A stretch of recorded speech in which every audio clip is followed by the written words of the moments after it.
500만 원 빼기 600만 원, 마이너스 100만 원이 되는 거죠. 즉, 그 100만 원을 나라에서 돌려받는 거예요. 이게 바로 환급입니다. 안녕하세요. 송파구 원텍스 세무회계의 최주희 세무사입니다.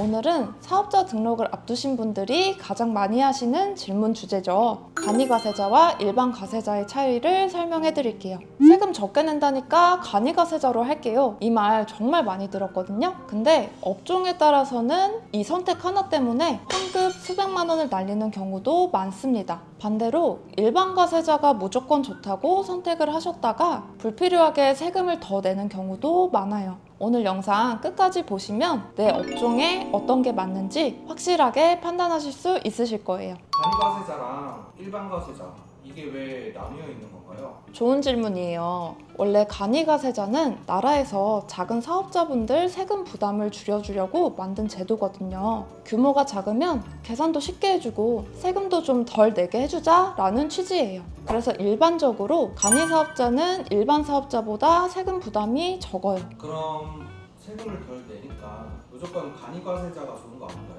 바로 거기서 많은 사업자분들이 착각을 하시거든요. 간이사업자가 혜택이 있는 대신 포기해야 되는 것들도 있어요. 오늘은 그 부분을 정확히 짚어드릴게요.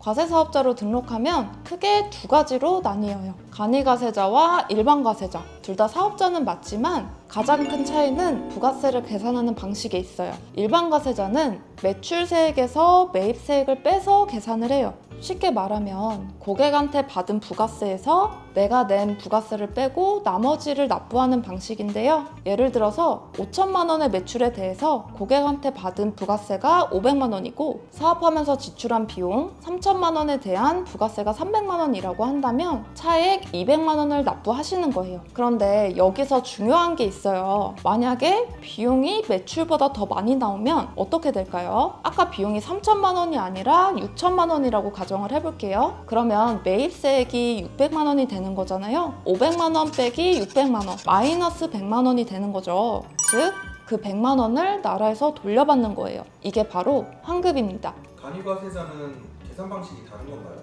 맞아요. 간이과세자는 업종별로 국가에서 정해놓은 부가가치세율을 매출액에 곱해서 계산을 해요. 예를 들어 소매업이나 음식점업은 1.5%, 숙박업은 2.5%, 부동산 임대업은 4%예요. 일반과세자가 10%를 기준으로 계산하는 것에 비하면 굉장히 세금 부담이 적죠. 그러면 역시 간이과세자가 유리한 거 아닌가요? 세금 계산만 보면 그럴 수 있어요. 그런데 간이과세자한테는 치명적인 단점이 하나 있는데요. 환급은 못 받는다는 점입니다. 매입이 아무리 많다고 하더라도 돌려받을 수 있는 구조가 아니에요. 환급을 못 받으면 실제로 얼마나 차이가 나는 건가요? 실제 사례로 제가 한번 설명을 해봐 드릴게요. 저희가 카페 창업을 하나 한다고 가정해 볼게요. 인테리어 6,600만 원, 커피 머신 장비 구입이 3,300만 원. 그러면 총 투자금이 9,900만 원 정도입니다. 이 금액 안에 부가세가 포함이 되어 있어요. 계산해보면 부가세가 900만 원이죠. 만약에 일반과세자로 시작하셨는데 매출이 없다 라고 하시면 900만 원은 바로 환급을 받으실 수 있어요. 창업 초기에 현금 900만 원이 다시 통장으로 들어오는 거잖아요. 그런데 만약에 간이과세자로 시작을 하셨다면 이 환급은 못 받아요.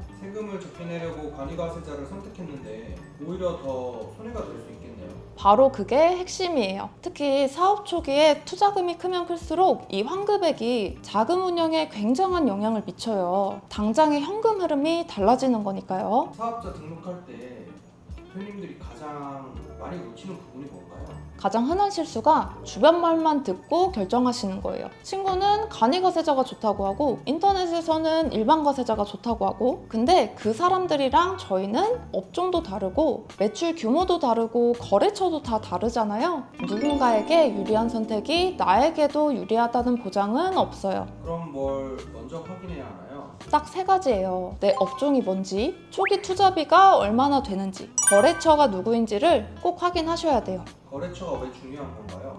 고객이 일반 최종 소비자이면 별로 상관이 없어요. 그런데 거래처가 법인이라든지 개인 사업자면 얘기가 달라져요. 거래처 입장에서는 세금계산서를 받아야 되거든요. 예전엔 간이가세자면 세금계산서 발급이 안 돼요 라고 했는데 지금은 법이 바뀌어서 매출이 4,800만 원 이상인 간이가세자는 발급이 가능해요.